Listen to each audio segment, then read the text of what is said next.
Hello, everyone, and welcome back in for another week of Palmetto Playbook after I guess it'd be 2 week hiatus now. I'm Alan Marcus Harder, the 5 p.m. and 5:30 p.m. producer here at WMBF News. And I'm TJ Turner. I'm a digital content producer here at WMBF in Myrtle Beach. And what a week to come back. We had the Yeah. national championship, which is yesterday as we're recording this, but you guys will see this on Wednesday. It was a great game. Yeah, definitely a lot to talk about since we were last recording. Yeah, we've got the NFL playoffs, the national championship game. We'll get right into that national championship as Indiana wins their first in program history after just 3 years ago being the losingest program in NCAA history in college football. Yeah, it's an incredible turnaround from Kurt Signetti and the crew there. Last year, going undefeated during the regular season, losing that first round playoff game. Kind of everyone was like, did they really deserve to be in there, even though they had an undefeated record, kind of with an easy schedule last year. I think this year they probably proved a lot of people wrong. It was like, yeah, I mean, you had doubts last year. This year we're going to leave no doubts. Granted, this game was a lot closer, honestly, than I thought it was going to be. Yeah. I thought Indiana was going to show up like they did in the first two games, like they've shown against like Alabama and I can't remember who they played in the Oregon. Yeah, Oregon in the semifinal. But a good game from Miami to keep it close, but Indiana ultimately coming out on top. Yeah, and speaking of people thinking some teams don't deserve to be there, how about Miami? Yeah, for sure. When the playoffs started, everybody's like, "Oh, Miami doesn't deserve it. Miami doesn't deserve it. It should be Notre Dame. It should be BYU. It should be whoever they thought should be in over them." And here they are in the national championship with a chance to win with 10 seconds left. Yeah, yeah. I mean, they got hot at the right time. It just, I mean, they rode that momentum all the way to an almost national championship. Yeah, and then that play there is when the game absolutely turned in Indiana's favor. They had been up the entire first half, and then going into the second half, Miami finally woke up and scored their first touchdown, and then that kind of put the game at a little bit further reach for Miami. And then this play there from Mendoza is what really put the nail in the coffin in this one. Yeah, that gutsy, the gutsy play call to go for it on 4th and 5, because it was a 3-point game, I believe, at this point. Instead of kicking the field goal, which would have, if they would have made it, would have given them a 6-point lead, still a 1-possession game. The gutsy play call to try to keep it a 2-possession game, and the fact that Mendoza was able to rush it in there and take that big hit, hold on to the ball. Yeah, it was a good game. They found a way to gut it out at the very end, and yeah, I mean, it was definitely a good game for like neutral fans. I mean, it wasn't like a blowout or anything like that. It kept me up later than I was expecting, but yeah, definitely a good game. And I mean, you got to be happy for Indiana, first national championship in program history. And but I saw a post that kind of made me upset that after they won the national championship, there was I think 22 teams that had higher odds to win the national championship this year before the season started than Indiana, including South Carolina, which that just rubs salt into the wound, so then I got upset again. The season ended quite a while ago, Al Marcus. You don't need to be upset anymore. If Indiana can do it, hopefully sometime in my lifetime, South Carolina can do it. The colors are similar. They got a chance. But just going into some stats from that game, it was definitely not a massive statistical game for Indiana by any means. They just kind of grinded it out, did what they've done the entire year, just do what it takes to win, do the little things. I think consistency is a very good word for that Indiana team. It seems like week in and week out, they just continue to perform and continue to just do their job. They're not doing anything flashy. They're not doing anything crazy with offensive schemes, defensive schemes. They're just solid and consistent. Yeah, I know like one of the big talking points for Indiana coming into this game is that they rarely make mistakes. I know like a few times in this game that they had some penalties against them that would put them behind the sticks, and it was kind of hard to come back from that, where they had to like 3rd and longs and had to basically settle for a punt, and which probably kept Miami in the game longer than Indiana would have liked. But I mean, it was just a good game ultimately from Indiana to find a way to put it away at the very end. And then we had a couple of big games from some Miami key players in this one. Unfortunately, they were unable to come away with the win, but running back Mark Fletcher had 112 yards and 2 touchdowns in this game. And then true freshman Malachi Tony, who's been impressive all season, probably the best freshman in college football, and definitely one of the big, bright, young stars in college football that's going to be exciting to watch for coming years. Had 10 catches, 122 yards, and a touchdown in this one, and he's definitely going to be someone to watch moving forward in college football. Yeah, I'm glad them two had a good game. I know this was a personal game for Mark Fletcher. His dad passed away, and he was a really big Miami fan, and I saw like during the broadcast that like Mark Fletcher like texted his dad's number, like basically saying like got a big game today, or like hope you or something along those lines. But it was good to see him play well. I feel like he's basically carried the Miami offense on his back this entire. I mean, I guess like quite literally, like running down the field. He's basically carried this Miami offense throughout the entire playoff run, and I'm glad he's had a big game for him. Yeah, definitely good to see from him. And then rounding out the college football season, because you can't end college football without talking about the transfer portal. It's such a big thing in college football these days. It's running throughout the playoffs. It runs kind of during the season a little bit there. Yeah. But we have got some big quarterbacks on the move in this offseason, as Arizona State quarterback Sam Leavitt is going to be joining Lane Kiffin at LSU, which should be interesting. It's going to be an interesting quarterback battle at LSU, as you have Sam Leavitt coming over from Arizona State. You have a quarterback from Elon, which is an FCS school, quarterback coming over. I believe he was freshman of their conference. I believe he won freshman of the year in their conference this past season. And then you also have a backup quarterback from USC, who's from University of Southern California. I was about to say, That's always got to correct myself. But there's going to be a big quarterback battle for that Lane Kiffin offense, which should be interesting. Yeah, I mean, I figure Lane Kiffin has been known to really use that transfer portal over the past couple of years. I think he's benefited a lot. No, you can probably make the argument: is it ethical what he's been doing in that portal? But that's an argument for another day. But yeah. And then some other quarterbacks on the move is Brendan Sorsby. He's going to be going from Cincinnati to Texas Tech, accepting a big check to go over there and play for Texas Tech in this offseason. And then Dylan Raiola coming over from Nebraska, former #1 recruit who played at Nebraska and played well and up until that injury this past season, is going to be transferring to Oregon, which is a very interesting move, as Dante Moore announced he's coming back to Oregon and will not go into the draft. So that makes Dylan Raiola a backup for this season. So I wonder how he's feeling about that move now that he's committed there and he's going to be going to Oregon to be a backup quarterback. Yeah, granted, he made that decision to transfer there before Dante Moore made the decision to come back. But, I mean, I feel like it would probably ultimately help him. I mean, lessen the pressure on him. Mm-hmm. Give him time to develop around a really good team.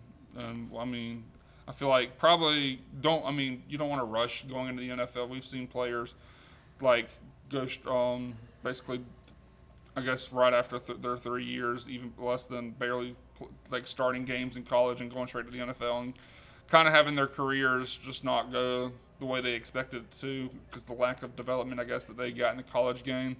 But it ultimately helped them. But I mean, I guess granted, given how crazy the transfer portal is, I was telling TJ about it before we even started recording. There's a Clemson, not a Clemson player anymore. He was the freshman of the year defensive. He was a linebacker from California, transferred to Clemson for like a week or so, went to classes, went to practices, everything like that. Was an active member of the team for a week, and then decided, you know what, I'm going to transfer to Ole Miss.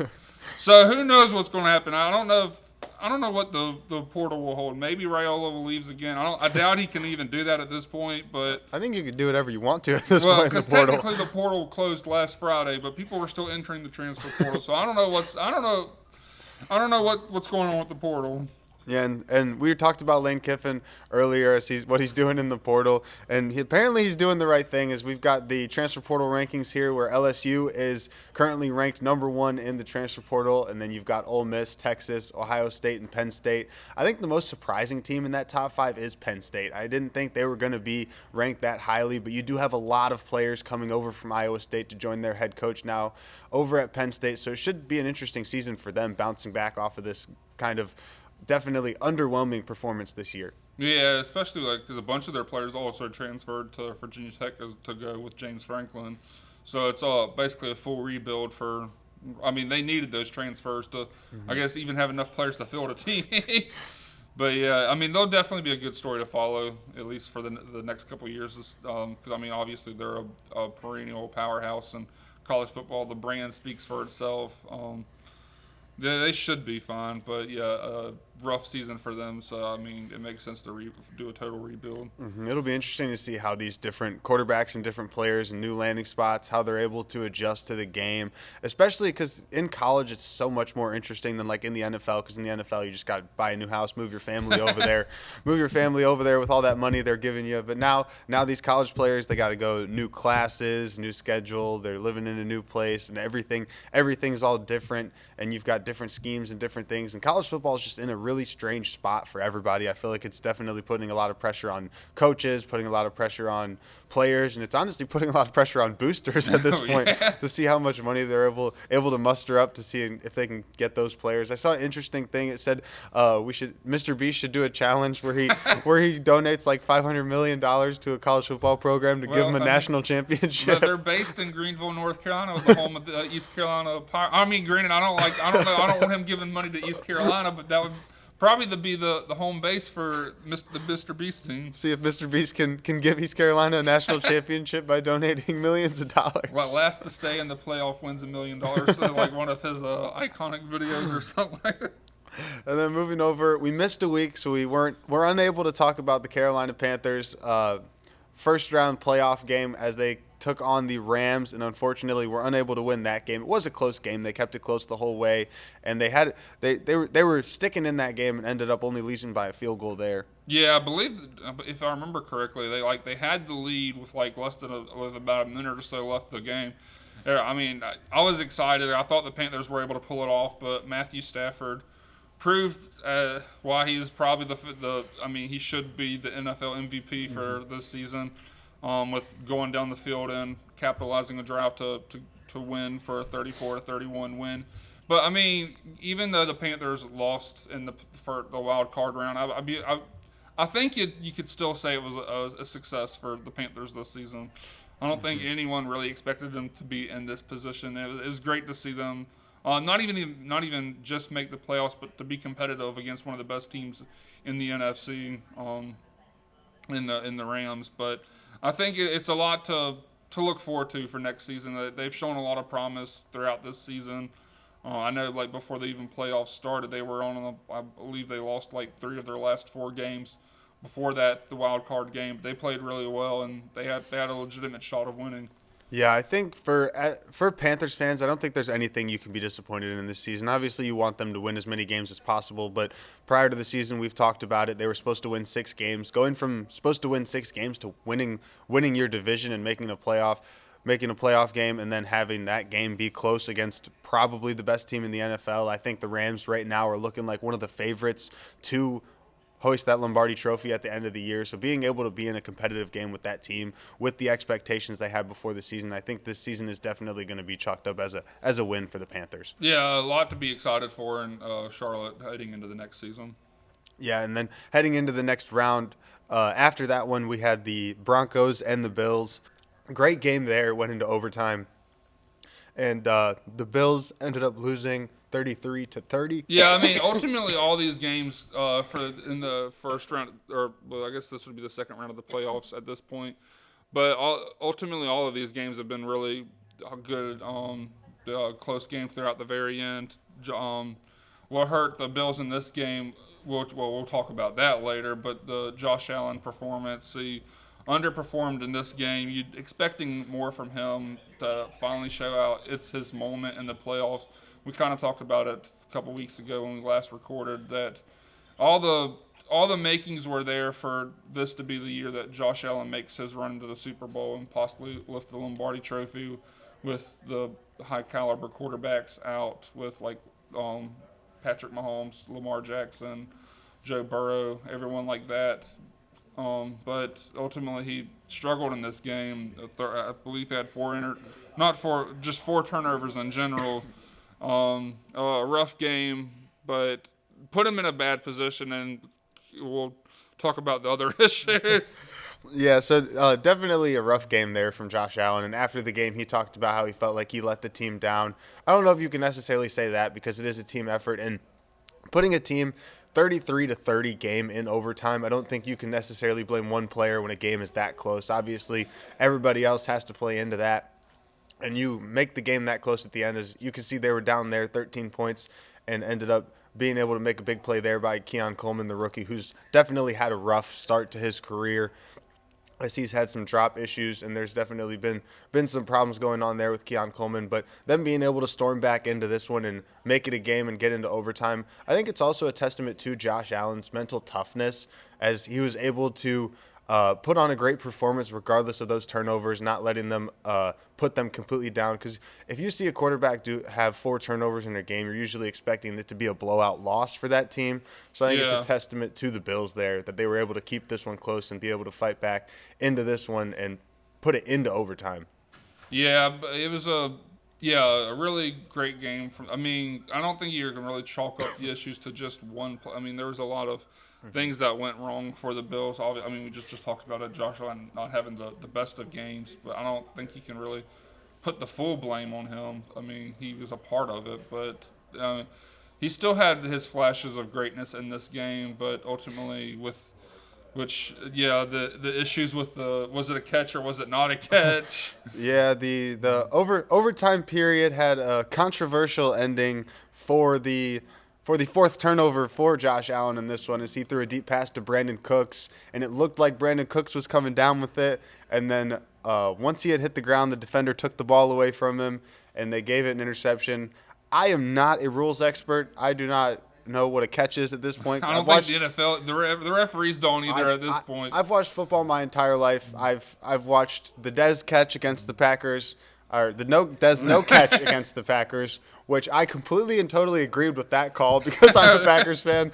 But I don't know if that was supposed to be a catch. I've seen players bounced 1 foot twice, but it didn't count because it's not 2 feet. You see plays like this. I don't know what is a catch and isn't a catch anymore, so I'm not going to sit up here and act like that was a catch, that wasn't a catch, and sit here and argue with the officials. The play happened. They called it the way that they did, and unfortunately for the Bills, it didn't go their way. I think the pass interference calls that they also called after that interception were kind of soft. I wish they would have let the players just play it out and have to rely on like pass interference penalties to put the Broncos in the field goal range to kick that to win that game in overtime. But yeah, it was a rough game for the Bills. A rough end of the season. Yeah, and kind of a rough blow for the or a big blow for the Broncos in this one, as at the end of the game, you saw Bo Nix kind of hobbling around after one of the plays. It didn't even look like he had that much of an injury. He was walking around pretty fine. He got up gingerly after a sack and then walked off the field, was walking around after the game celebrating and everything. He looked fine. And then come after the game, Sean Payton in an interview said that he broke a bone in his ankle and will be unable to play for the remainder of the playoffs, which I think was a big shock to kind of everybody. It didn't even look like Bo Nix was hurt after the game. Yeah, I think, like, if I remember correctly, Sean Payton literally had his post-game press conference, walked out the room, and then came back in. It was like, oh, there's one more thing I need to kind of we'll air it out right now that, like, yeah, Bo Nix broke a bone in his ankle, and he's out for the rest of the season. I think it was like the third last play for the Broncos, like 2 plays before they kicked the game-winning field goal in overtime. But yeah, it's a rough blow for him. They've played really well. I think Jared Stidham is their backup now. Yes. So they also picked up Ben DiNucci, who I believe was in the broadcast booth last week. He's been all over the place this season, if I think so. But yeah, I mean, they'll be in a rough spot for the conference championship game. It's going to be a huge blow missing Bo Nix for the rest of the season or for the playoff run. Yeah, it's going to be rough for them coming into these next game and potentially 2 games if they're able to pull out a win this next week with Jared Stidham at the helm. And then the Bills also are losing somebody after this game as they let go of their head coach, Sean McDermott, following this loss.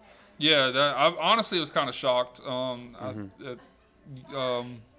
didn't really expect to see it coming, especially with all the other turnovers that we've had in this season. I don't know who they're even going to go after at this point. I was joking with Carrie, one of our executive producers here, that she's a Giants fan. I was like, you better hope that this John Harbaugh contract with the Giants is already signed and signed, sealed, and delivered, because the Bills opening is probably now the best in the NFL right now. Yeah, I wonder if John Harbaugh's decision would be different if he knew the Bills job was open at this point.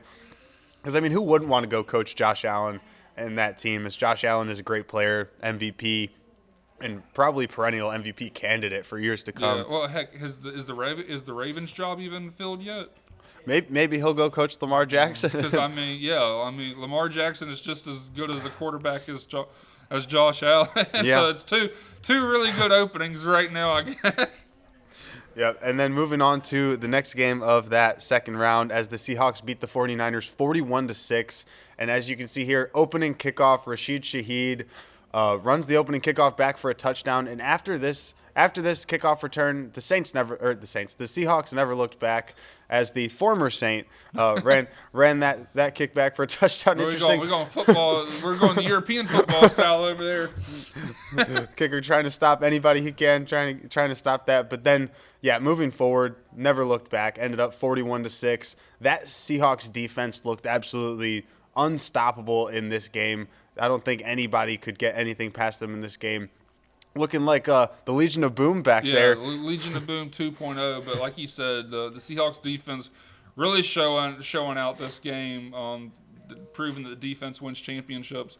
I know the part that, I mean, granted, with how big the lead was, I don't know how much of a factor it played into it. But I know the 49ers had a bunch of key injuries, not only coming into this game, but during this game as well. But, I mean, you can't take away with what the Seahawks have done, not only this season, but in this game, just putting this game away early and showing the rest of the country that no doubt the reason they're in there. And like you mentioned, the defense, two really good players from the Seahawks defense, Ernest Jones, who I believe was with the Rams. Can't remember if he went anywhere else before. He's in Seattle. And then Nick Emmanwori, two players that played at South Carolina. I like to see that they're having success in like we just said, the Legion of Boom 2.0 with the Seahawks defense.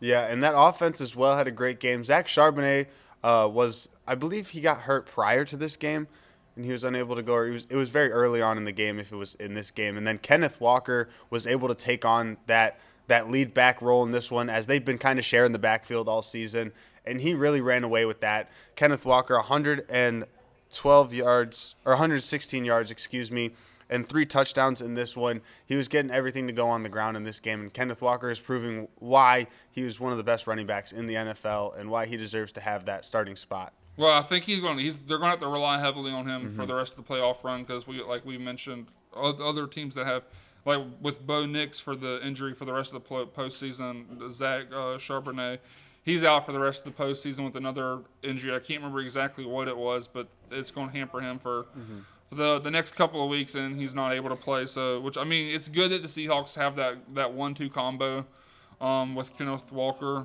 He's shown he's a really good running back, and yeah, he'll be their lead back now.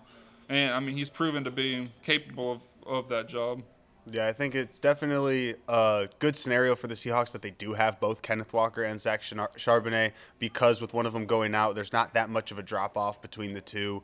I think there's kind of a 1A, 1B thing there, so it's not like you're going from a starting caliber running back to somebody who hasn't gotten a whole lot of snaps. You're just kind of going to another guy who's worthy of that starting spot. Yeah, I mean, they're still in a good spot. I mean, they still have that really good defense, so put up just enough of points, and hopefully the defense will take care of the rest. We had kind of a messy game in Foxborough between the Patriots and the Texans, as the Patriots were able to come away with the win, 28-16. This game started off pretty normal, and then the conditions, the weather, everything started getting a little bit messy there at Gillette Stadium, as the Patriots seemed to like it, kind of getting things messy around there. And C.J. Stroud in this one just could not get anything to go. He had 4 interceptions before halftime. Yeah, it was a rough showing from him. Just the drop off from production we've seen the past several years. C.J. Stroud be like a really good quarterback, and he's been a shell of himself, not only in this game but the past couple of weeks in the playoffs. Those 4 interceptions in the first half certainly don't help things. They still try to put themselves in a position to win in the second half, but that's when the Patriots really took this game away and put it out of reach for the Texans, who the offense was, just like we've said, struggling this entire game. The Texans' defense, I know Texans were, I don't know if they were favored, but a lot of experts were predicting the Texans to win in this game because just the Texans' defense have been lights out the past several weeks. I think they were on a 10-game win streak coming into this game. The defense has played really well, but the offense let them down in this game, which they've had injuries. I'm trying to think of their leading wide receiver who got hurt.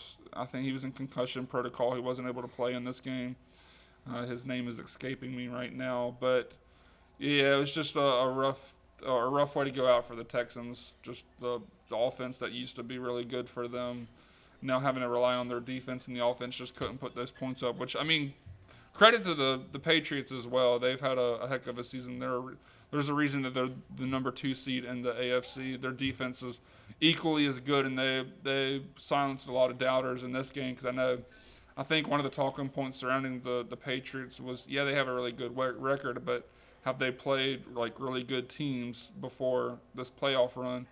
And they're showing that doesn't really matter at this point. They're capable of beating just good teams as well. Yeah, I think that Texans defense is right up there. We talked about the Seahawks with that Legion of Boom 2.0, but that Texans defense has been a very gritty defense throughout the playoffs. You've got guys like Will Anderson, you've got Azeez Al-Shaair back there at linebacker, Kamari Lassiter, Derek Stingley, who have had great seasons. And I think if it wasn't for C.J. Stroud's struggles, I think that defense would have brought them to this next round of the playoffs. I think all C.J. Stroud really needed to do in this one was just kind of manage the game and be able to not turn the ball over. But clearly, as you can see from the performance, that didn't happen in this one. And you got to feel for that Texans defense as they've been great the entire playoff run. And the game before this, that Texans defense literally won them the game. Yeah, it's, you got to be disappointed just with how poor. Granted, I don't want to be like an armchair quarterback or anything like that. I can't do any of the stuff that they're doing out there. C.J. Stroud's much better than I am.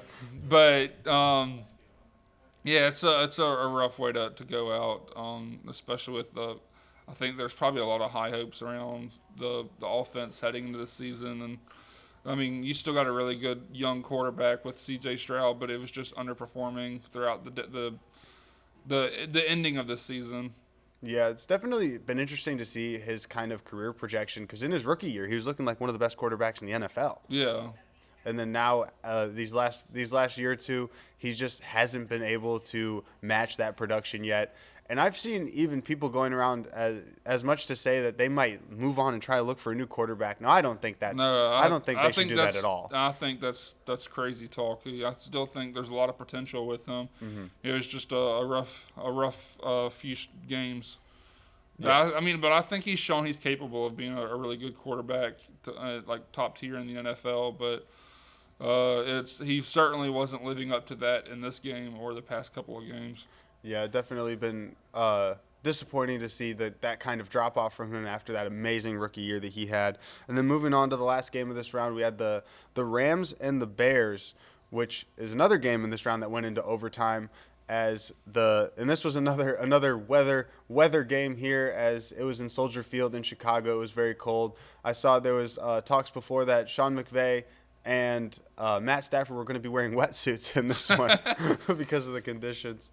But another great. Like I said when we started talking about the NFL, all of these playoff games have been really good, except for I guess that the Seahawks 49ers game. But they've come down to the very wire. Seems like whoever has the ball last will win the game. But credit to the Bears to even take this one into overtime with that insane throw from Caleb Williams, Stephon Komet in the end zone to take the game into overtime. It seems like the Rams had this game won, but Caleb Williams has shown he's proven of leading a comeback and putting the Bears out.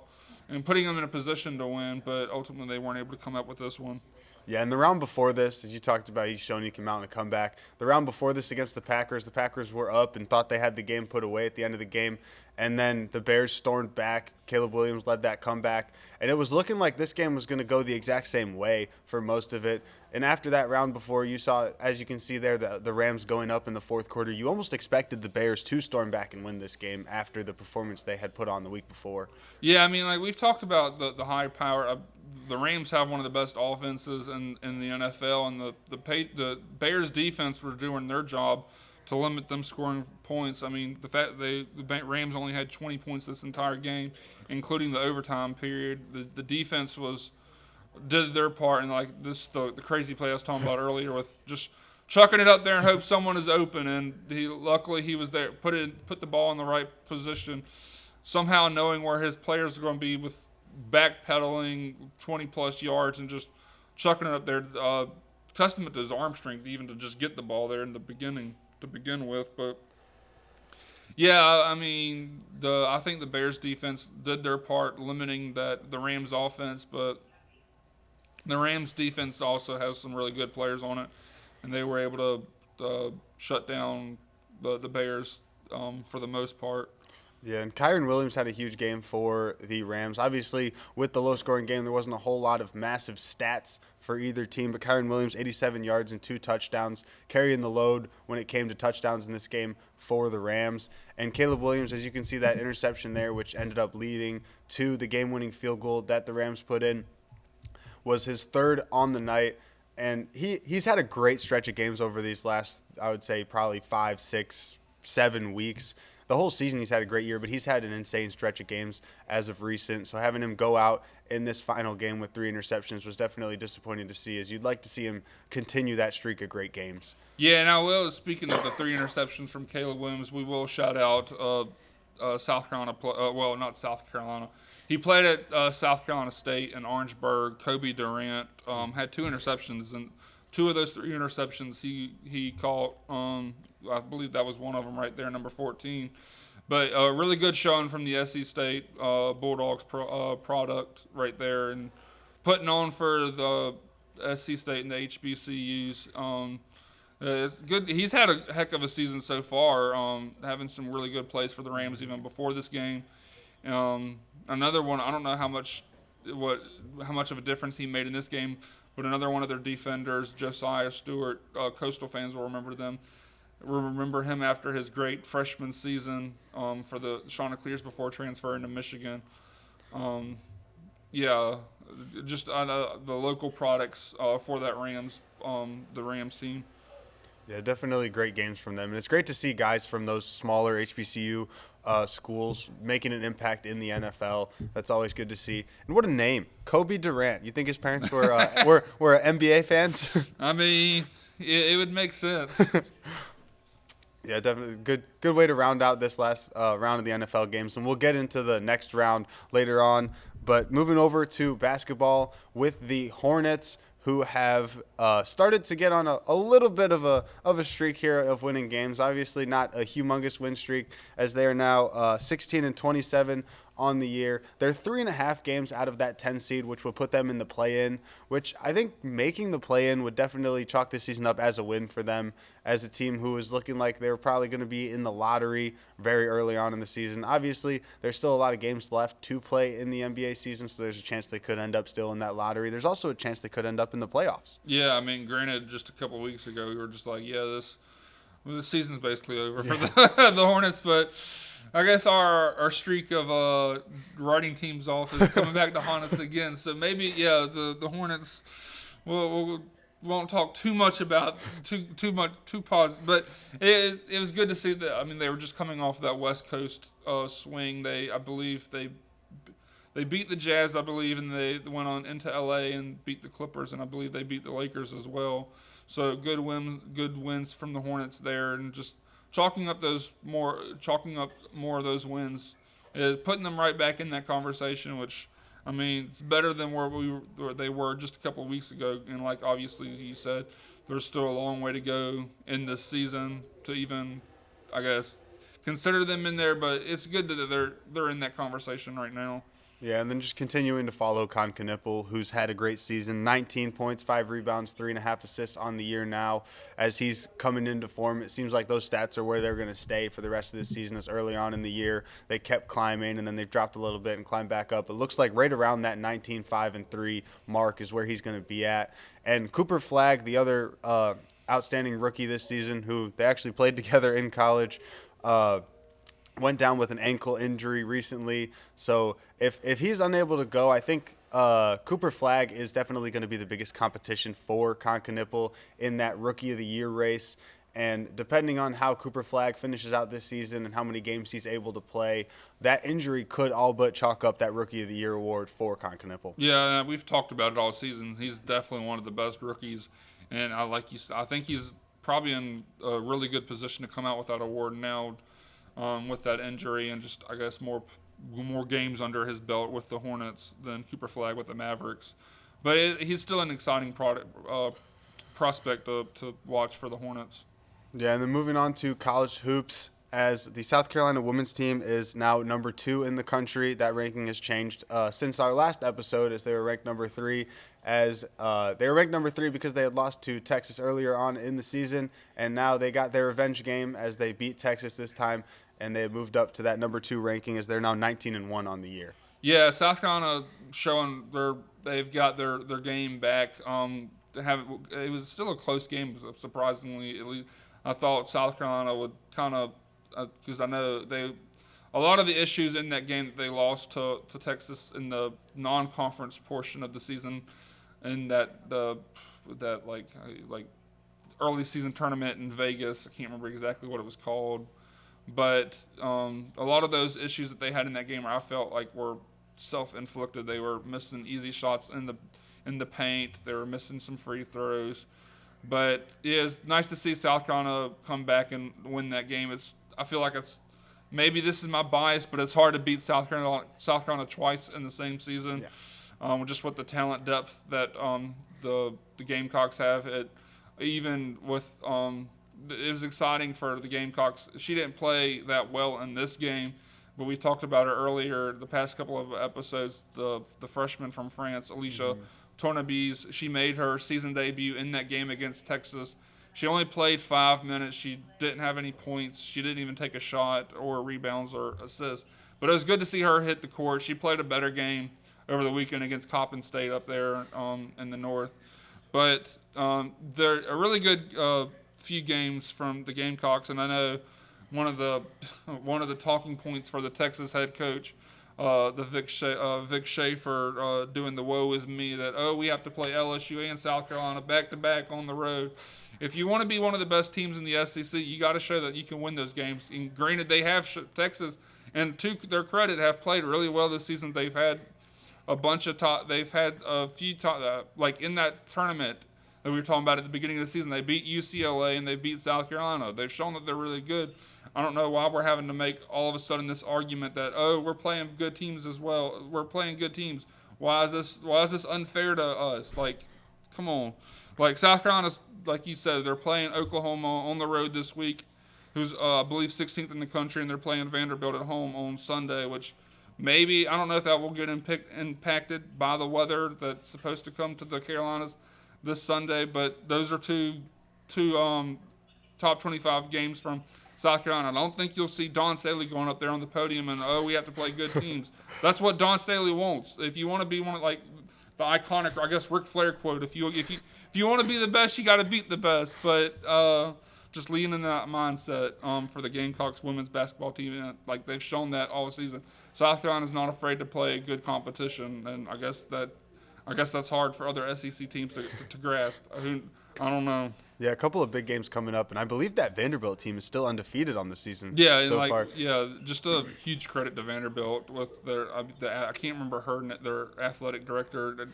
I can't remember her name, but just like we mentioned, the football and their men's team I think have at least 2 losses now, but a great turnaround from their athletic department in general. Yeah, and then moving on to the men's side of things is the men's team for South Carolina is now 10-8 on the year. And after 3 straight losses, those losses coming to Georgia, Arkansas, and Auburn, which are some tough teams in the SEC. 2 of those games were very close, within 5-6 points. So it's definitely a rough stretch for South Carolina. Hopefully they can get a little bit more wins, start stacking wins in the SEC, and give themselves a chance. Yeah, I'd like to see them get more wins, but I think this, if I'm being honest, I think the struggles are going to continue. I just don't see the South Carolina team being built to actually compete in the SEC. I mean, they're just throwing up threes and praying that they go in. Some games that strategy works out. They beat LSU with that strategy. They've had some close games to stay competitive in games, but it's just hard for me to see that the men's side of things for South Carolina to put themselves in a position to get into the tournament. I just don't see it happening under Lamont Paris this season.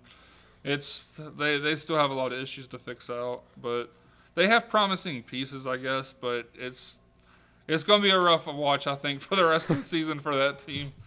Yeah, it's definitely a tough go in the SEC. And then moving over to the ACC, Clemson's women's team is now 16-3 on a men's team. Backwards. The Clemson men's team is now 16-3 after a 9-game win streak, and the women's team is now 13-6. Got the numbers mixed up there. But it's been a great season from both teams. I think the women's team definitely has lower expectations than the men's team, but the men's team is living up to those expectations and maybe even exceeding them a little bit so far. I mean, I think given how successful the Clemson's men's team have been the past couple of years, the great turnaround, honestly, from Brad Bromell. I remember just several seasons ago, a lot of Clemson fans were probably wanting him out of Tiger Town, but he's shown that he's turned around that program, and they've put them. I can't remember exactly where they're ranked. They're in the top 25. I want to say maybe 21st, maybe something like that. They're 6-0 in the ACC. They're tied for the lead in the ACC with Duke. But it's incredible to see this Clemson program play really well. Really good team basketball. As of recording, we're recording Tuesday morning. I believe Tuesday evening they play. I think it's on the road at NC State, so they may have a loss on their record. But even if they do, they're still in a really good position in that ACC. As of right now, tied for the lead, and they've shown that they're a really good team in that conference. Yeah, we'll definitely be looking at that men's team in March, and hopefully this women's team can continue to stack up those wins, and we might see them in March as well. Yeah, I mean, it'd be good to see that. Just the struggles that program has had over the past decade or so, or even before then, but just I guess on the slowly building, which is we'll talk about Coastal, which is what the men's team is doing right now. That slow rebuilding process. The men's team now at 11-9 on the season. I believe they're 4-4 in conference play, which is good to see them to put those wins together. Which it's kind of crazy because before this season, we talked about the women's team being the highlight for the basketball programs from Coastal. But they're seeing their own struggles this season. But the men's team is showing out. So I mean, granted, they're still 11-9. Yeah, it's nothing. But given how poor 10 wins last year. Yeah, given how poor they've been the past several seasons, at the end of the Cliff Ellis era and the start of the Justin Gray, which I mean, just in my opinion, Justin Gray had a big hole to bring this program out of. But I think he's showing well in his second season here. Yeah, definitely impressive. I mean, it's interesting to say that you're thinking of the season as impressive so far as they're only 11-9. But given the expectations before the season, I think 11 wins this early on in the year is impressive for that team. As we've been talking about it, they struggled last year, struggled the year before. It's been a couple of rough years for that Coastal men's basketball program. But things are definitely looking up in Conway.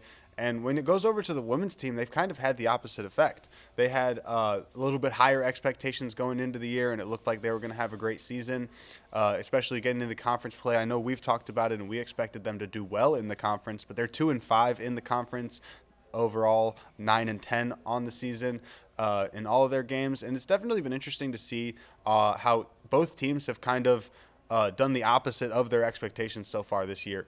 Yeah, it's a rough going thing. I know some of their game for the women's side, to their credit, they were, I mean, very competitive. Lost it in like overtime and like some really close games. Like some of these losses could have gone either way. They're putting themselves in positions to win, but it's unfortunate to see. Which I will say there was one bright spot this week. Kristen Williams from Coastal scored her 1,000th point as a Chanticleer. I believe she was a transfer, so this was her, I guess, second season with the Chants. She's only played like a season and a half because obviously we're in January. But it's good to see her get that 1,000 point mark, especially when a lot of the pieces for the Chanticleers transferred away last season, which is, I guess, kind of been the norm for mid-major programs. Most of the good players go to like bigger schools, which is a problem for, I guess, smaller schools like in the Sun Belt and stuff like that have to compete with. But it was good to see her come back and play another season for Coastal, and she's proven she's done really well for Coastal. Yeah, watching her play, I went to a couple of games last season and seeing her play, definitely bolstering that offense. She usually brings the ball up for the team. She shoots a lot of 3-pointers, and has been great for that offense. She's kind of been I don't want to say the lone bright spot for that Coastal women's basketball team this season, but she's definitely been the brightest spot of that team so far. Yeah, which, I mean, hopefully they can turn things around. They have to turn things around quick because we're coming with how slow they've gotten off. They can't wait around any longer to get things going. Yeah, they can't really afford to drop much more conference games if they're going to have a chance in this conference at being towards the top of it, which is, I think, what they want to do, being that at least the top half of that conference and hopefully near the top 2 or 3 teams in their side of the conference. And then moving on this week, looking ahead, we've got a conference championship weekend for the NFL as we've got the semifinal games for the playoffs. The Broncos are going to be playing against the Patriots at 3:00, and that's going to be a big game. I think it's going to be an interesting game because you don't really know what you're going to expect. The Patriots the entire year have had these interesting expectations where they've won a lot of games, but some people say they shouldn't have won a lot of games. Their schedule was easy. And then you have a Broncos team who has way outperformed their expectations, and they've also got a backup quarterback coming in. So this I was game, about to say, yeah. But like if you would have before the Bo Nix news came out, I think it was a really good matchup, but I don't know. I don't know how much confidence I have in Jarrett Stidham coming off the bench and leading that Broncos offense against a really good Patriots defense. I think the Patriots will probably be the favorites in this game, deservingly so. It's unfortunate for the Broncos because like we've said, they've had a really good season, and it's unfortunate. I mean, I could be wrong. Maybe I'm speaking into existence a Broncos Super Bowl appearance. Who knows? And maybe Jarrett Stidham Super Bowl MVP. Maybe who knows? But yeah, it's definitely a rough game to come into to try to lead your team to a Super Bowl. Yeah. Yeah, definitely not the ideal spot to take. And Jarrett Stidham is one of, I believe he was the only backup quarterback in the NFL this season that did not throw a pass. Oh boy, so what a time to throw your first pass. It's going to be the start of the AFC Championship game is when he's going to be taking the snap and throwing his first pass of this NFL season.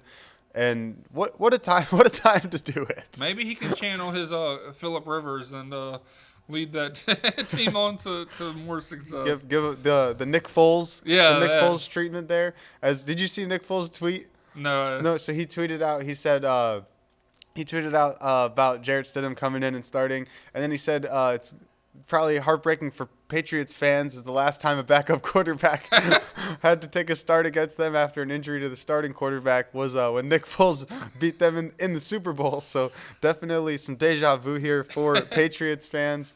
And then moving on to the other game, we've got the Seahawks and the Rams, which they've already played twice this season already, and it's been great matchups each time. Fireworks. These offenses are amazing. These defenses have definitely been there.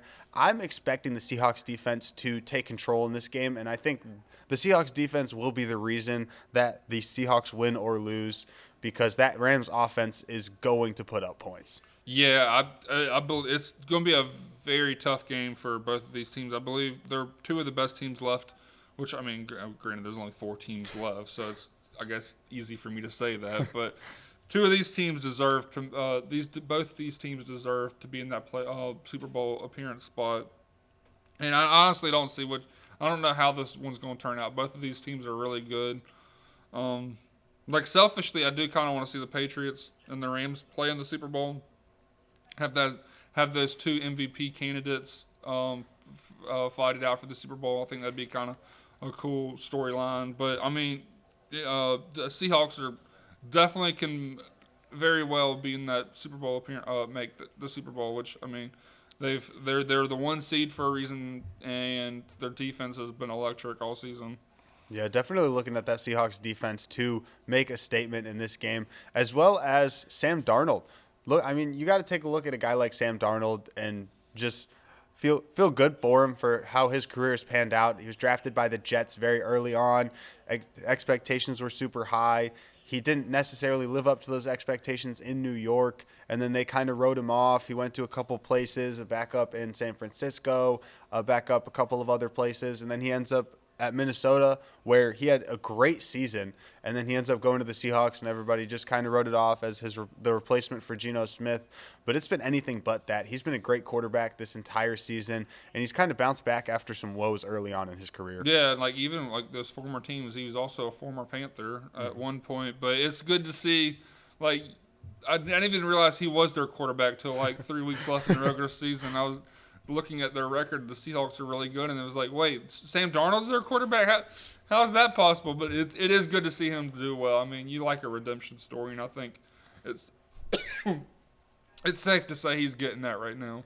Yeah, what better redemption story than coming in with a Super Bowl win for Sam Darnold? It would be a great way to cap off his kind of redemption tour here with the Seahawks, as that team has been great all season. I think they've been one of the most fun teams to watch, as we talked about that defense, but obviously that offense. You've got Kenneth Walker, who's going to be shouldering the load for that offense moving forward, as we talked about earlier with Zach Charbonnet going out. So Kenneth Walker is going to be kind of the workhorse. And then you've got Sam Darnold and Jackson Smith-Njigba has been a great young receiver for that team as well. Isn't the Seahawks the team with Cooper Kupp? Yeah, Cooper Kupp also in that offense. But now I think about playing his old team for a spot for a spot in the Super Bowl. Maybe that's a cool storyline to watch. Against his quarterback too. Yeah. Matt Stafford's still there.